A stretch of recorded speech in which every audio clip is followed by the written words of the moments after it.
Bonsoir et bienvenue au journal de 19h sur la télévision du Burkina. Voici les titres. Les épreuves du CEP, le certificat d'études primaires, session de 2016, a débuté ce matin partout sur le territoire national. Dans la région des Hauts-Bassins, près de 40 000 candidats vont à l'assaut de ce premier parchemin de l'enseignement au Burkina Faso. Ils ont reçu le soutien des autorités de la région, c'était ce matin. Et puis dénoncer les grossesses non désirées en milieu scolaire, c'est l'objectif d'une marche organisée à Koupela dans le Kouritenga. Ce phénomène prend de plus en plus de l'ampleur dans cette province et au cours de cette année scolaire, 129 cas ont été notifiés. C'est parti depuis ce matin pour le CEP, le certificat d'études primaires, session de 2016. À la conquête du premier diplôme de l'enseignement qui marque le passage du primaire au collège, ils sont près de 40 000 candidats dans la région des Hauts-Bassins, région qui regroupe les provinces du Tui, du Kénédougou et du Houé. Ces candidats ont reçu le soutien des autorités régionales lors du lancement des épreuves ce matin, en présence de Betty Bienaon et de Mireille Carole Tougouma. 262 965 Touré Mahama Junior. Appel des candidats au certificat d'études primaires, École Sarfalao Ado Bobo Dioulasso. Sur ces visages quelque peu sereins, l'inquiétude se lit tout de même. Mais ils ont à leur côté les autorités des Hauts-Bassins venues les encourager, avec à la tête de la délégation le gouverneur de la région. Et vous surtout, n'ayez pas peur, hein? Vous avez entendu. Vous lisez bien le sujet, vous concentrez, n'ayez pas peur. Et tout le monde sera admis. Dans cette salle-là, c'est 100% nous voulons. Hein? Oui. Voilà. Bonne chance à tous. Merci. Après vérification et ouverture de l'enveloppe contenant les sujets, et c'est parti pour 3 jours de composition d'épreuves écrites, orales et sportives. Au total, 39 756 candidats prennent part à cet examen dans les Hauts-Bassins, dont 20 682 filles et 19 074 garçons. Les premiers résultats sont prévus pour les 20 et 21 juin. Après 2 ans de formation, les élèves fonctionnaires du cycle A de l'ENAM, l'École nationale d'administration et de magistrature, vont pendant 3 semaines présenter leurs travaux de recherche pour la soutenance du mémoire de fin de cycle. L'ENAM a entrepris des réformes en vue de crédibiliser davantage ces diplômes. Retour sur la cérémonie inaugurale avec Ibrahima Sombié et Mouankon Dabiré. Depuis l'insurrection populaire des 30 et 31 octobre 2014, l'autorité de l'État va mal. Et il faut la restaurer par tous les moyens possibles. Telle est la conviction de l'élève administrateur civil Sey Soubaga. Cette position, l'impétrant la défend à cette séance inaugurale des soutenances de l'École nationale d'administration et de magistrature ENAM. Nous sommes dit comme ça, pourquoi ne pas proposer une esquisse afin de permettre à ceux qui voudront traiter les questions de l'autorité qu'ils puissent s'en inspirer. Un travail sanctionné par la note de 15/20. Cette année, ce sont 528 étudiants de cycle A qui seront soumis à cet exercice. Face aux effectifs croissants et au risque de plagiat des travaux de recherche, les responsables de l'ENAM ont entrepris des réformes pour plus de crédibilité des diplômes. On a reçu la version électronique de tous les mémoires, on a examiné ces mémoires-là à partir du logiciel et donc pour les 66 étudiants qui sont passés, qui ont été traqués, c'est-à-dire qu'ils sont allés copier sur le net des documents qui ne sont pas les leurs et qui n'ont pas restitué la paternité. Et le charme du logiciel, c'est qu'il montre bien tous les sites sur lesquels les gens sont allés chercher. En plus de la vérification numérique, le professeur Ouedraogo dit être rigoureux sur le choix des membres des jurys. Il entend ainsi mettre l'accent sur le caractère scientifique des termes abordés. Dans le même temps, l'université de Koudougou a présenté sa cuvée 2016, forte de 468 nouveaux diplômés en sciences économiques et de gestion. Cette promotion a pris pour nom de baptême Mahamoudou Diara, du nom de l'un de leurs enseignants, Souleymane Sanou Frédéric Etienne Bassenga. Ils sont 468 désormais prêts à affronter le marché de l'emploi. Après 4 années passées à s'outiller en sciences économiques et de gestion à l'université de Koudougou, cette promotion qui a décidé de prendre pour nom de baptême Mahmoudou Diara, un de leurs enseignants, veut relever le défi Et ils l'ont dit à cette cérémonie de sortie. Chers futurs employeurs, comme le président du Faso l'a si bien dit lors de la journée nationale du paysan à Tinkonogo, je cite, la création d'emplois est un enjeu et une réponse pour la réduction de la pauvreté, la baisse du chômage, la préservation et la cohésion de la paix sociale au Burkina Faso. Fin de citation. Aidez-nous à consolider la paix et œuvrer ensemble pour le développement de notre cher pays, le Burkina Faso. Le parrain de cette dernière cuvée de l'université de Koudougou n'a pas manqué de prodiguer des conseils à ses filleuls. Seydou Zagré les a invités à ne pas considérer ce diplôme comme une fin, mais comme le commencement d'un processus qui devrait les amener au sommet. Vous devez faire de votre parchemin non pas un trophée ou une fin en soi, mais il faut en faire un tremplin pour s'en servir, pour développer davantage votre leadership. Le directeur de cabinet du président du Faso a par ailleurs réitéré son engagement à les accompagner à travers conseils et recommandations pour qu'ils puissent faire mieux que lui. Outiller les journalistes de Bobo Dioulasso pour qu'ils puissent jouer leur rôle de renforcement de la démocratie. Tel est le credo de l'ambassade des États-Unis au Burkina Faso. Elle a ainsi initié donc depuis ce lundi un atelier de formation au profit des hommes de médias de la ville de Sia, Karemo Ilboudo, Moussa Sanon. Le rôle des médias dans le renforcement des principes démocratiques et la responsabilité du gouvernement, c'est sous ce thème que ces journalistes de Bobo Dioulasso se forment.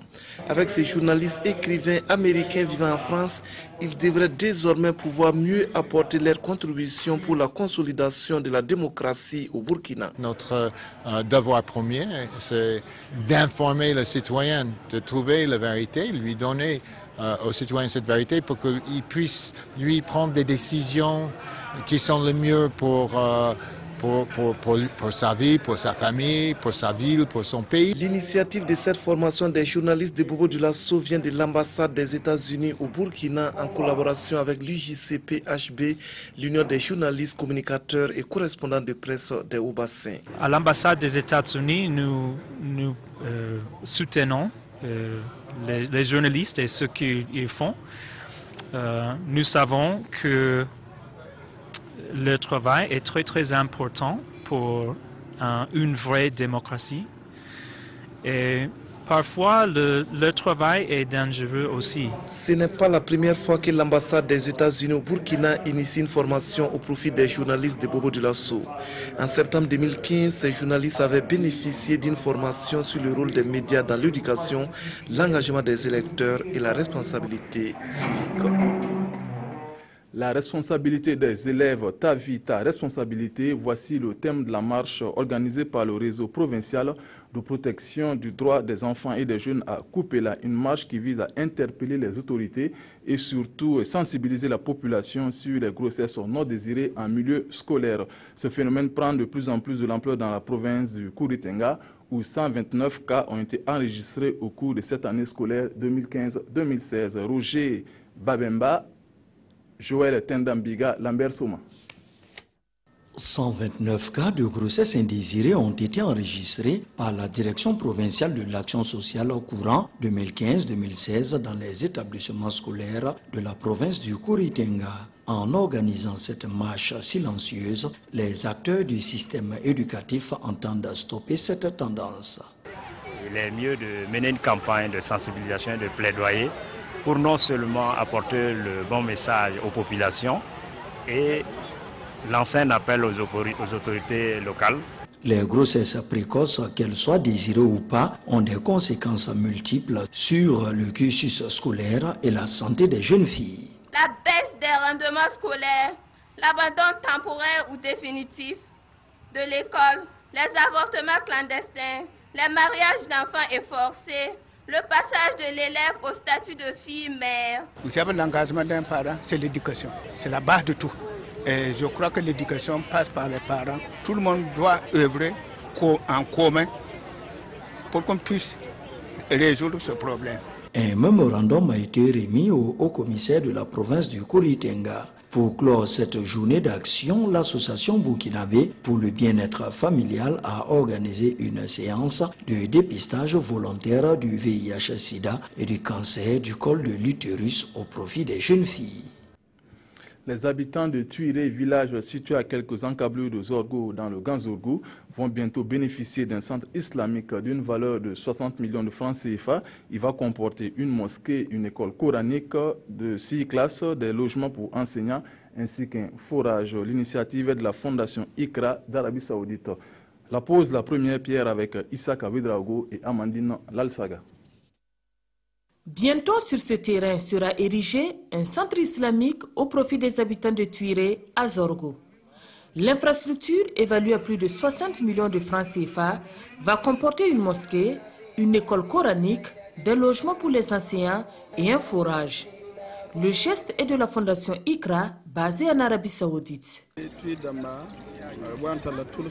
Les habitants de Tuiré ont exprimé le besoin et j'ai approché la fondation ICRA qui a répondu favorablement. Il faut dire qu'en plus de la mosquée, il y a un besoin criard d'eau, d'où l'ajout du forage pour aider la population. Après Tuiré, au moins 3 autres villages dans le Ganzourgou vont bénéficier de l'aide de la fondation ICRA, avec la réalisation de mosquées. Toute chose qui réjouit les habitants de la province. Nous connaissons très bien l'importance de l'éducation dans notre pays. Nous connaissons également le rôle combien important les religions jouent au sein de nos sociétés et nous pensons que ce complexe islamique qui va être érigé ici dans quelques mois est très important pour ce village, très important pour toute la province. Ces réalisations de la fondation ICRA dans cette province est estimée à plus de 100 millions de francs CFA. La communauté catholique du village Gungla n'aura plus besoin de parcourir des kilomètres pour communier avec Dieu. Et pour cause, elle vient de bénéficier d'une chapelle, un édifice construit par les fils de la localité. Avec le concours de la diaspora, la bénédiction a été faite ce samedi par Monseigneur Justin Kietega, évêque de Waïguya. Adamagiti, Nathalie Savadogo. Le soleil brûlant n'a pas ébranlé la foi des fidèles catholiques du village de Gungla, dans la région du Bam. La chapelle a refusé du monde. Au pied des murs des concessions ou sous des arbres, ils ont prié avec beaucoup de ferveur spirituelle et de piété. Voilà, c'est vrai que la communauté ici allait à 5 km pour prier avec une autre communauté. Elle a grandi, elle a pensé à un lieu de prière propre à sa communauté. C'est merveilleux, nous rendons grâce à Dieu. Ce lieu de recueillement qui était un projet depuis 7 ans a vu le jour grâce aux efforts consentis entre fils et filles de la localité et ceux de la diaspora. Modèle d'intégration religieuse, le terrain a été offert par un musulman. Sa petite chapelle, c'est un vieux musulman, Saodogo Rakiswende, qui fait partie de la famille de Dogon, qui a donné le terrain. Et c'est un musulman qui a aidé à construire, il n'a pas pris un franc. Le premier bailleur n'est autre que le professeur Filga Michel Sawadougou. Je pense que notre pays, de façon générale, est très croyant. Et ce qui est bien aussi, c'est que tous les croyants, quelle que soit leur religion précise, s'entendent pour honorer Dieu. À l'occasion, des bébés ont été baptisés. On s'arrête là pour ce soir. Vous avez rendez-vous avec Abouaka Sagnon pour le 20h. Je vous retrouve demain à la même heure. Bonsoir.